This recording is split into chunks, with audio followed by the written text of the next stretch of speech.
Hello बच्चों, कैसे हैं आप सब। उम्मीद करता हूँ आप सभी बहुत अच्छे होंगे। आज हम पढ़ेंगे कक्षा 5 का रिमझिम बुक का पहला पाठ। ठीक है।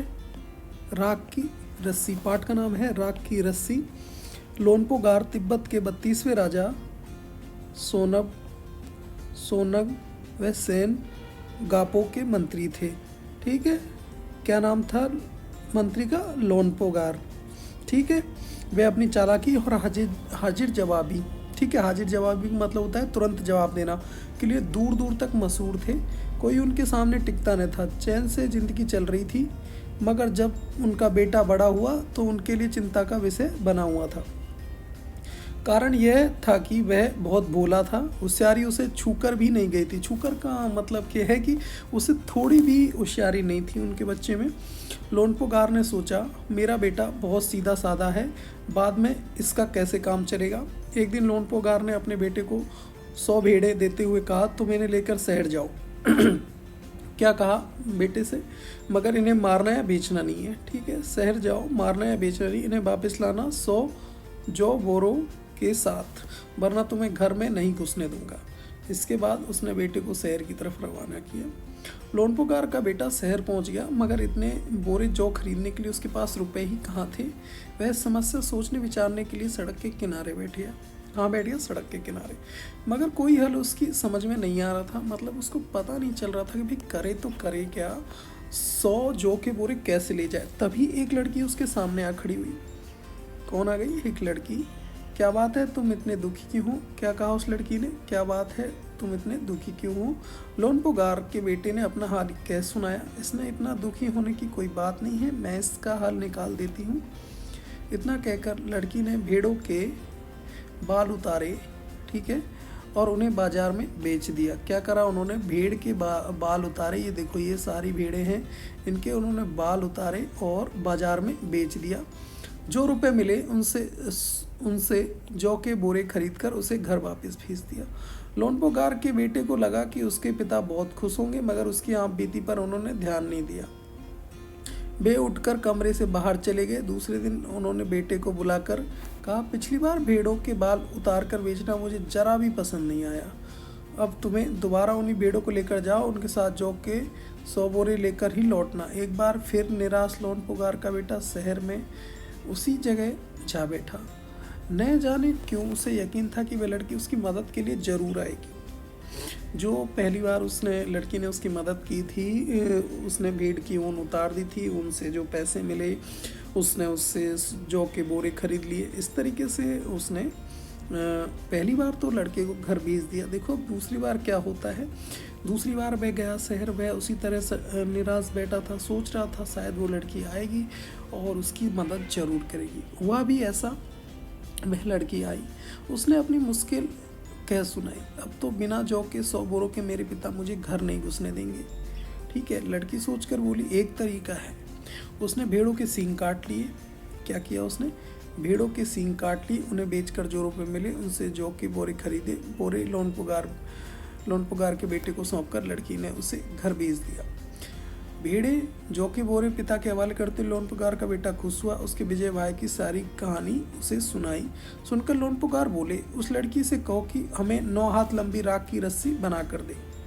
ठीक है, तो उसके पिता ने इस बार क्या कहा कि भाई 9 हाथ लंबी रस्सी बना के दे। उनके बेटे ने लड़की के पास जाकर पिता का संदेश दोहरा दिया। लड़की ने एक शर्त रखी, मैं रस्सी बना तो दूंगी, मगर तुम्हारे पिता को वह गले में पहननी होगी। लोनपोगार ने सोचा ऐसी रस्सी बनाना ही असंभव है, इसलिए लड़की की शर्त मंजूर कर ली। अगले दिन लड़की ने 9 हाथ लंबी रस्सी ली, उसे पत्थर के सिल पे रखा और जला दिया। क्या किया उसने?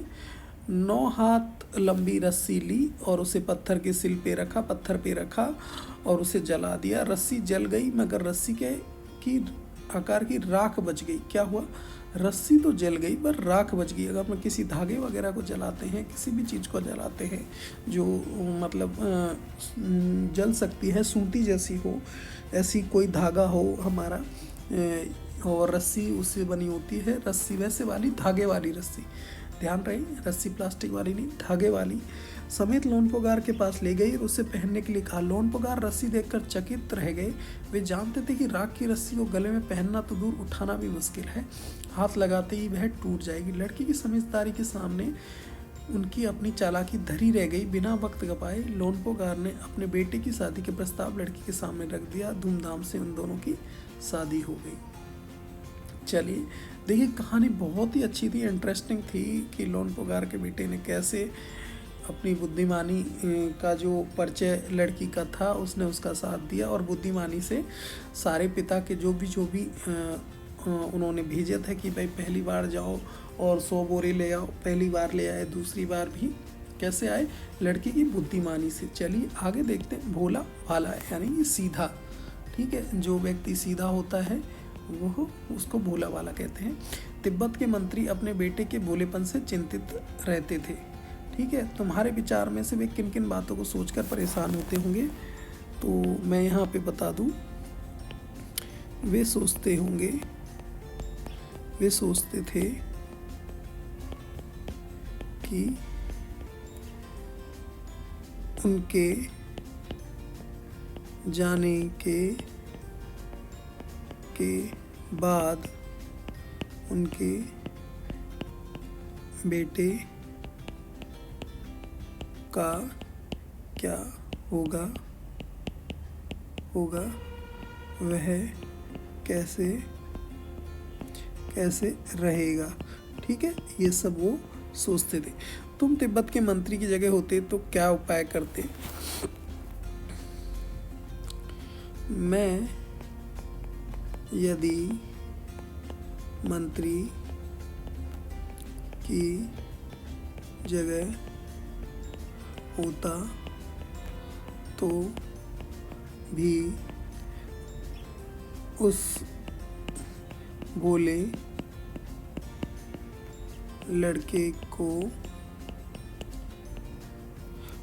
लड़के को सारी बातें अच्छे से समझाता। आप, ये मेरा विचार है, आप अपना विचार भी लिख सकते हैं। यदि आप उस बच्चे की जगह होते तो आप क्या करते? ठीक है, मंत्री ने अपने बेटे को शहर की तरफ रवाना किया। ठीक है, मंत्री ने अपने बेटे को शहर क्यों भेजा था? तो वो भेजा था जौ के 100 बोरे लाने। ठीक है, उसने अपने बेटे को भेड़ों के साथ शहर में ही क्यों भेजा? क्योंकि शहर में ही ये चीज़ें, क्योंकि शहर में ही अनाज मिलता है। ठीक है, तुम्हारे घर के बड़े लोग पहले कहाँ रहते थे? घर में पता करो। आस पड़ोस में भी किसी व्यक्ति के बारे में पता करो जो किसी दूसरी जगह से आकर बस गया हो। उनसे बातचीत करो, जानने की कोशिश करो क्या वे अपने निर्णय से खुश हैं। क्यों एक पुरुष, एक महिला, एक बच्चे से बात करो। यह भी पूछो कि उन्हें वह जगह क्यों छोड़ दी। ठीक है, ये सब आपको करना है। जो कि एक तरह का अनाज है, इससे कई तरह का इस्तेमाल किया जाता है। इसकी रोटी बनाई जाती है, सत्तू बनाया जाता है, सूखा भून कर भी खाया जाता है। आप अपने घर में बातचीत करके कुछ गेहूँ और कुछ अनाजों के नाम पता करो, जैसे गेहूँ, चावल, ठीक है, और मक्का, चना और बाजरा। ठीक है, गेहूं और जो अनाज होते हैं ये तीनों सब संज्ञा गेहूं जो अलग अलग है, इसमें के हैं अनाजों के नाम है, इसलिए दोनों व्यक्तिवाचक संज्ञा है, अनाज जातिवाचक संज्ञा है। ठीक है, इसी प्रकार रिमझिम व्यक्तिवाचक संज्ञा है, पाठ्यपुस्तक जातिवाचक संज्ञा है। ठीक है, नीचे दी गई संज्ञाओं का वर्गीकरण इन 2 प्रकार की संज्ञाओं से करो।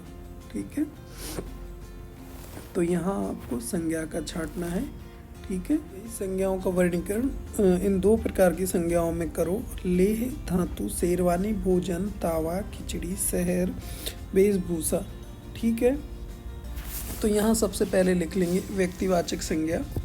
ठीक है, चलिए व्यक्तिवाचक संज्ञा के उदाहरण हमारा यहाँ है लेह, तो मैं नीचे लिख देता हूँ व्यक्तिवाचक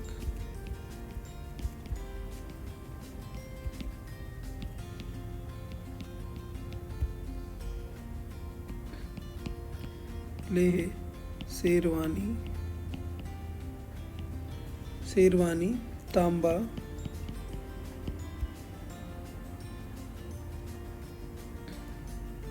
तांबा है, फिर है खिचड़ी, ठीक है। और यहाँ जातिवाचक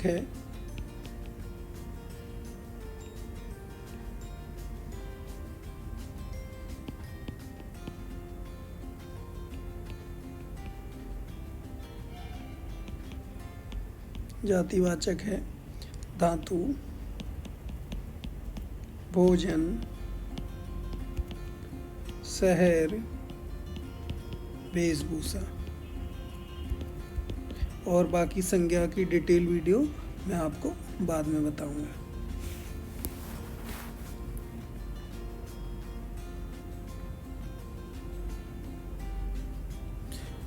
अगर ये नीचे है क्वेश्चन है, जातिवाचक संज्ञा के लिए 3 व्यक्तिवाचक संज्ञाएं खुद सोच कर लिखो। तो शहर का नाम लिख देंगे, यहाँ शहर है तो शहर में लिख देंगे कोलकाता, पटना, चेन्नई, ठीक है। और जैसे लिख देंगे धातु का लोहा, सोना, चांदी, ठीक है, ये सब धातु होता है। भोजन, दाल, चावल, रोटी, भोजन में लिख देंगे दाल, चावल, रोटी, ठीक है। वेशभूषा आपकी है कमीज, टाई, सलवार, ये सब वेशभूषा है, ठीक है। चलिए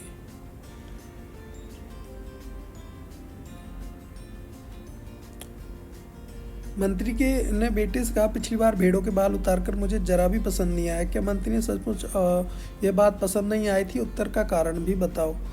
तो यहाँ मंत्री को ये बात ज़रूर पसंद आई होगी, लेकिन उसने बेटे का कोई योगदान नहीं था, ठीक है।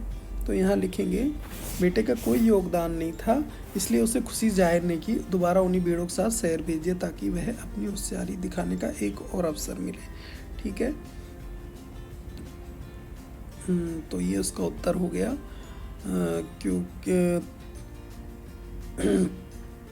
क्योंकि उसमें बेटे का कोई योगदान नहीं था, ठीक है। उसे वापस भेजा ताकि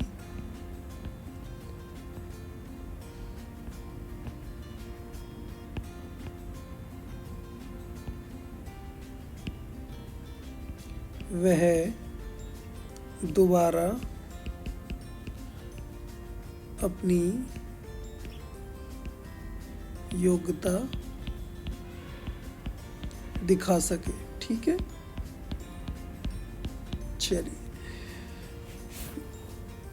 पहली बार में मंत्री के बेटे ने भेड़ों के बाल बेच दिए और दूसरी बार में भेड़ों के सींग बेच डाले। जिन लोगों ने ये चीज़ें खरीदी होगी उन्हें भेड़ों के बालों और सींगों का क्या किया होगा, अपनी कल्पना से बताओ, ठीक है। तो यहाँ लिख सकते हैं कि भेड़ के बालों से क्या लिखेंगे,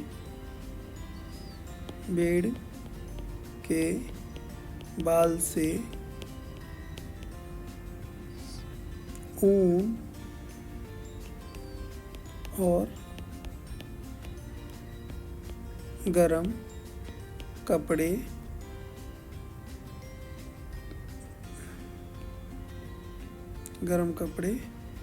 बनाए होंगे, ठीक है।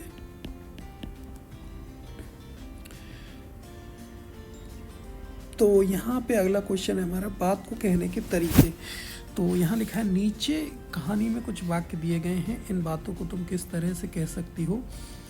तो चैन से जिंदगी चल रही थी, तो यहाँ लिखेंगे शांति से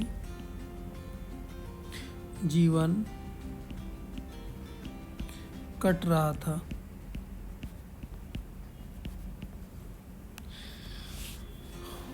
और अगला है, होशियारी उसे छू कर नहीं गई थी, तो वह होशियार नहीं था। ठीक है, मैं इसका हल निकाल देती हूँ। तो यहाँ लिखेंगे, मैं इसका उपाय बताती हूँ।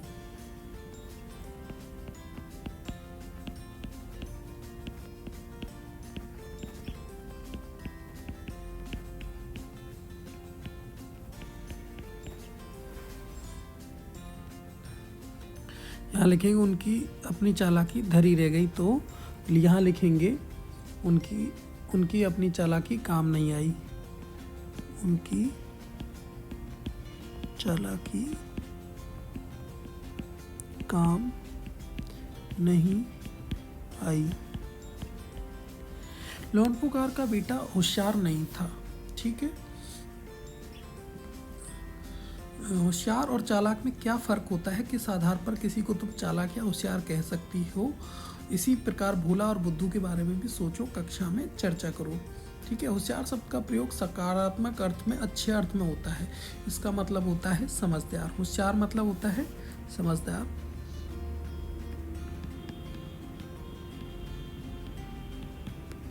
होशियार मतलब समझदार।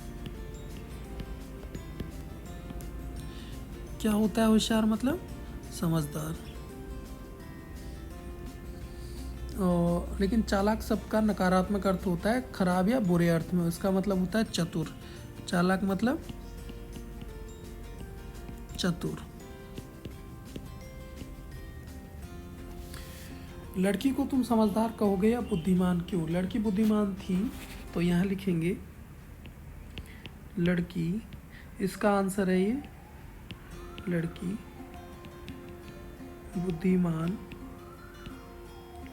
बुद्धिमान थी। उसने अपनी बुद्धि से एक मंत्री को इतना प्रभावित किया कि उसने अपने बेटे की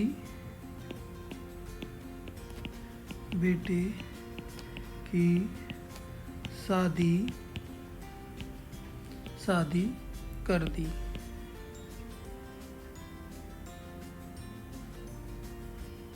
अपने बेटे की उससे शादी कर दी। ठीक है, चलिए कहानी 2। कहानी में लोनपुगार के बेटे लड़की को कोई नाम नहीं दिया गया है। नीचे तिब्बत बच्चों के नामकरण के बारे में बताया गया है। यह परिचय पढ़ो और मनपसंद नाम छांटकर बेटे और लड़की को कोई नाम दो। ठीक है, नाईमा, डाबा, मिगमार, लाकपा, नुखू, फुदरेजे, ये क्या है? ये कोई खाने की चीज़ नहीं है। घूमने की जगह के नाम ये नहीं, ये तिब्बती बच्चों के कुछ नाम है। ये सारे नाम तिब्बत में शुभ माने जाते हैं। नाईमा नाम दिया जाता है रविवार को जन्म लेने वाले बच्चों को। मानते हैं कि इससे बच्चे को उस दिन के देवता सूरज जैसी शक्ति मिलेगी। जब जब उसका नाम पुकारा जाएगा ये शक्ति बढ़ती जाएगी। सोमवार को जन्म लेने वाले बच्चों का नाम डाबा। ठीक है, ठीक है। रविवार को क्या है? नाईमा। ठीक है, सोमवार को है डाबा। यह लड़का लड़की दोनों का नाम हो सकता है। तिब्बती भाषा में डाबा के दो मतलब होते हैं, सोमवार और चांद। यानी डाबा चांद जैसी रोशनी फैलाएगी और अंधेरा दूर करेगी। तिब्बत में बुद्ध के स्त्री पुरुष रूपों में भी नामकरण होते हैं। खासकर तोलमा नाम बहुत मिलता है। यह बुद्ध के स्त्री रूप तारा का ही तिब्बती नाम है। ठीक है, तो यहाँ लिख देंगे बेटे का नाम। बेटे का नाम लिखेंगे हम मिगमार। आप अपने इच्छा से भी लिख सकते हैं। ये मुझे अच्छा लग रहा है तो मैं यहाँ पे लिख रहा हूँ मिगमार। और लड़की का नाम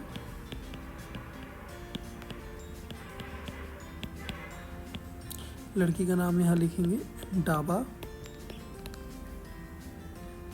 ठीक है, तो इस तरीके से बच्चों आपका ये पार्ट, पहला पार्ट कंप्लीट हो जाता है। बहुत ही अच्छा ये पार्ट था, राख की रस्सी, ठीक है, जो हमने पढ़ा। इसके साथ इसके क्वेश्चन आंसर भी मैंने आपको करवा दिए हैं। यहाँ पे यदि किसी बच्चे को कोई भी दिक्कत किसी क्वेश्चन में हो रही हो तो वे कमेंट कर सकता है कि सर ये मुझे समझ में नहीं आया, प्लीज़ एक बार और समझा दो। हम उसे वापस भी अच्छे से समझा देंगे। इस तरीके से जो आपका पार्ट है वो कंप्लीट हो गया है। तो ठीक है, जल्दी से अब सब्सक्राइब वाला जो बटन है, ठीक है, वो दबा दो ताकि नए नए वीडियो जो भी आएंगे आपको मिलते जाएंगे टाइम टू टाइम। और लाइक वाला बटन है थम्स अप का, उसे जल्दी से भी दबा दो। ठीक है बच्चों, उम्मीद करता हूँ ये पार्ट आपको बहुत अच्छे से समझ में आया होगा। इसके क्वेश्चन आंसर हमने कर लिए हैं और आगे के पार्ट के क्वेश्चन भी हम इस तरीके से करते रहेंगे। तो चैनल को ज़रूर से ज़रूर सब्सक्राइब करें। धन्यवाद।